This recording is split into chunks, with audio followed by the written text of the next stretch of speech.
اللي هقوله النهارده يا جماعة حاجة حصلت معايا أنا شخصيا. يعني مش قصة اتحكت لي أو حد بعتها لي، لا، دي حصلت معايا أنا شخصيا. أنا بركب الميكروباص كل يوم الصبح عشان طبعا الشغل بتاعي.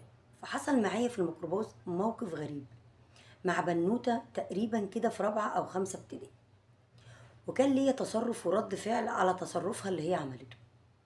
فأنا أتمنى منكم إن انتوا تردوا عليا في التعليقات وتقولوا لي هل تصرفي أو رد فعلي ده معاها كان صح ولا غلط.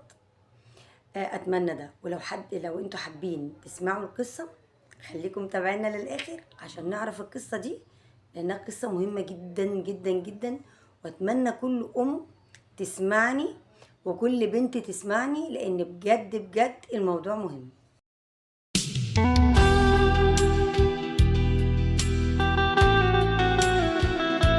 نبدأ الحكاية. قبل ما نبدأ الحكاية أحب أعرفكم بنفسي. أنا نجلاء، ودي قناتي، قناة حكايات بنات مع نجلاء. بنقدم فيها قصص وحكايات، وكمان بنتكلم عن مواضيع تخص البنات. لو أنا أتمنى يعني إن أنت تكون ضيف عندي وتشارك في القناة بتاعتي، وما تنساناش في اللايك الحلو بتاعك ولا في كومنت كمان علشان يشجعك. وبعد كده بقى نبدأ معاكم في القصة. انا كل يوم بصحى الصبح الساعة 7 كده بركب الميكروباص عشان اروح الشغل بتاعي. وفي يوم كنت راكبة الميكروباص عادي وقاعدة في الكرسي مفيش مشكلة. وجت بنوتة ركبت ولقيتها قاعدة متوترة، مش قاعدة على بعضها. جه السواق وهو بيحاسبنا علشان بنلم الأجرة علشان نحاسب. وجاي لقيتها هي مش في طبيعتها. وفجأة لقيتها بتبص لنا بتقول يا جماعة محدش شاف 5 جنيه هنا. فطبعا يعني نظراتها كده كانت غريبة. فرحت قايلة سحبت عليا. فرحت قايلة ايه، خلاص يا حبيبتي انت وقع منك الفلوس بتاعتك. قالت اه شكل المصروف بتاعي وقع. رحت جايه قايله لا ايه خلاص يا حبيبه قلبي مفيش مشكله. قلت له ايه، ورحت مطلعه فلوس وجايه ادفع لها. كانت في ست وراه قدامي قالت لي لا خلاص انا هدفع لها، دي زي عيان عادي، كلنا ممكن يحصل معانا اصلا نفس الموقف، مفيش مشكله. المشكله مش في اننا ندفع لها، المشكله في اللي هي بتعمله. دلوقتي احنا هنعرف هي عملت ايه. المهم يا جماعه ما فيش مشكله. جيت انا بصراحه صعبت عليا. فرحت جايه مطلعه فلوس من شنطتي، ما طبعا الست اللي قدامي ما رضتش تخليني ادفع لها. فرحت مطلعه فلوس من شنطتي اللي انا كنت هدفعها لها. ورحت قايله لها حبيبتي طب خلي دي معاكي علشان وانتي راجعه تقدري برضو ايه تدفعي مواصلاتك. قلت زي ولادي ممكن يحصل مع ولادي كده، محدش ضامن الظروف. لقيت واحده ست ورايا بقى بتخبط على كتفي. فطبعا بصيت لها فقالت لي جزاك الله كل خير. قلت لها تمام. قلت لها دي زي عيالنا مفيش حاجه. راحت قالت لي بس اللي انتي عملتيه خطر. قلت لها خطر؟ ايه الخطر في ده؟ راحت قالت لي انا مديره مدرسه. قلت لها اهلا بيكي. راحت قالت لي في ناس بتعملها اشتغال. قلت لها يعني ايه اشتغاله؟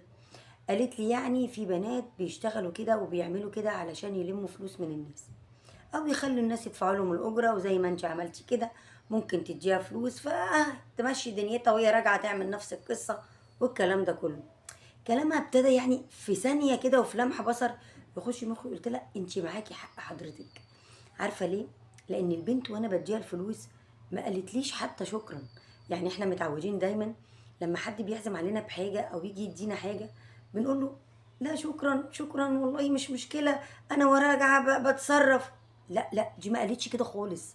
لا بالعكس، اخدت مني الفلوس كانها فعلا كانت عايزه الفلوس. فقلت خلاص يعني الواحد برضو مش بيتعلم ببلاش. قلت خلاص. فهي كمان قبل الست ما تكلمني هي كانت اصلا البنت نزلت والست بعدها كلمتني. عدى الموقف على خير ومفيش مشكله وانا كبرت دماغي. بعدها بيومين ركبت الميكروباص الصبح برضه طلعت نفس البنت تاني. فطبعا لما طلعت تاني انا طبعا مركزه معاها لان انا فاكراها من المره الاولى. لقيتها المره دي بتعمل نفس القصه، بتحاول تلف حوالين نفسها وشكلها متوتر وتقول يا جماعة ما حدش شاف 10 جنيه. طب المرة اللي فاتت كانت 5 جنيه، المرة دي 10 جنيه. رحت أنا بصلها قوي كده ورحت جاية جيت جنب ودنها وقلت لها حبيبة قلبي أنا متابعاكي من المرة اللي فاتت، عيب اللي انتي بتعمليه ده. مش معقول كل ما تركبي الفلوس بتقع منك. عيب اللي انتي بتعمليه، انتي لسه في في سنه كام انت؟ قالت لي في سنه رابعه. قلت لها لما تبقى طفله زيك في سنه رابعه وبتعمل كده دلوقتي، امال انت بعدين هتعملي ايه؟ سكتت وبصيت لي وما نطقتش خالص ولا قالت اي حاجه، وفضلت ساكته وباصه في الارض. وشويه وراحت فاتحه الشنطه وراحت مطلعه فلوس الاجره ودفعتها للسواق. انا طبعا جايه اقول القصه دي مش علشان حاجه. هل موقفي معاها ده كان غلط ولا كان موقف صح وايجابي؟ الحاجه التانيه، جايه اكلم كل ام. لازم تقعدي مع بنتك وتكلميها حتى لو كانت البنوته دي ظروفها صعبه، ظروفهم الماديه في البيت مش قد كده.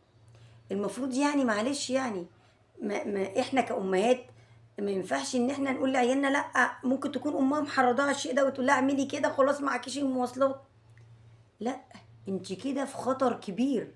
انت مفكره ان التصرف ده سهل؟ ده هي في رابعه ابتدائي فكرها جابها تعمل كده، او انت كأم نبهتيها تعمل كده. انا مش عايزه اظلم حد. وبعد كده كل ما تكبر طبعا بقى التفكير يزيد ويتطور ويبقى اكتر من كده. طب ليه؟ ليه؟ ده ربنا خلقنا عندنا عفة، لازم نعف نفسنا. ما ينفعش ان احنا نعمل كده. ولو انا بقى ام وبقول لبنتي معلش ما فيش فلوس تصرفي قولي كده في العربية، ده ما ينفعش خالص لأي سبب من الأسباب. ولو فيش ام طبعا بتقول لبنتها حاجة زي كده والبنت مخها جابها لكده، يبقى انا لازم اوجه البنات، لازم اكلمهم واقول لهم عيب ان احنا نعمل حاجه زي كده. من راى مننا منكرا فليغيره. لازم نغيره، ما ينفعش نشوف حاجه غلط ونسكت، لازم نتكلم. هل تصرفي اني كلمتها وقلت لها يا حبيبه قلبي ده عيب وما ينفعش حد زيك وفي السن ده يعمل كده، او حتى لو اكبر منك او كبير انه يتصرف بالشكل ده؟ طبعا ده عيب قوي وما ينفعش ان احنا نتصرف كده. فاتمنى يا رب تكون رسالتي وصلت، واتمنى يا رب ان اكون خفيفه على قلبكم، واتمنى ان قصصي وحكاياتي تعجبكم. واتمنى يا رب ان كل اللي شاف الفيديو النهارده لو ما كانش مشترك في قناتنا يسعدني ابقى قوي ان هو يشرفني في القناه ويكون مشترك ويكون من العيله بتاعتنا الجميله. ولكم عندي كل القصص وكل الحكايات. ولو شفتوا الفيديو ده النهارده ميعادنا ببث مباشر النهارده الساعه 10 زي ما وعدتكم. البث المباشر بتاعنا كل تلات وكل خميس. اشوفكم ان شاء الله في فيديو جديد ومستنياكم في البث المباشر. السلام عليكم ورحمه الله وبركاته، في رعايه الله يا رب.